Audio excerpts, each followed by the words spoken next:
I just bought the most expensive tent I've ever owned, and I'm not sure I'm gonna keep it.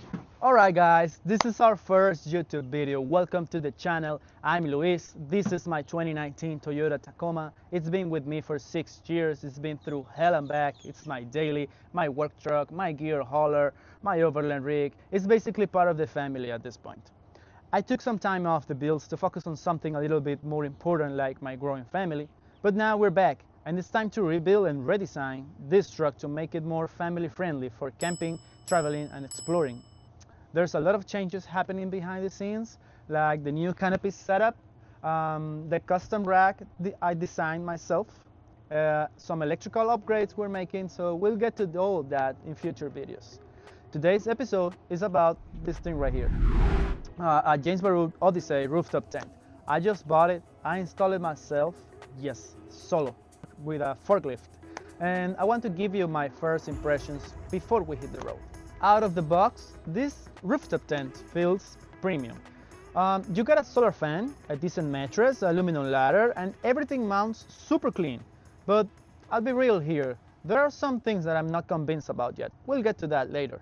One of the reasons I went with a hard shell like this is the speed.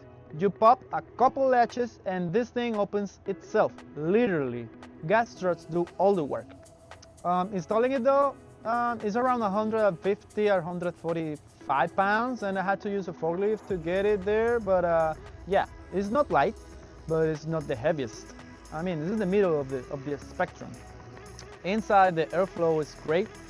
You've got mesh all around, full blackout, window covers, and the solar fan helps keep things cool. I'll be running my portable AC anyways for this Florida heat. The mattress is decent for a rooftop tent.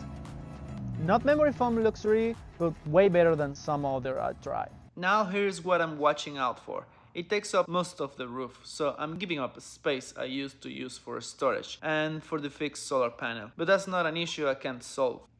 Apparently it's tight if you leave bedding inside, so closing it up can be a little tricky. I'll get back to you in the next episode after the shakedown trip. But the real con, it's pricey. But hey, you get what you pay for, right? That said, I haven't really tested in the wild yet. That's coming up next. And that'll be the real test for whether this thing stays or gets swapped. So this truck is still in build mode. We've got gear to test, trails to hit, and a few surprises coming.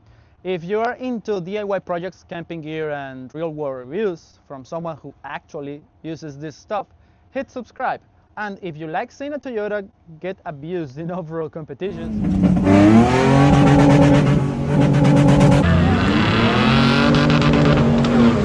you're in the right place, since we're going to be covering some of those. Thanks for watching the first episode. Drop any questions below and I'll cover them in future videos. See you around, guys.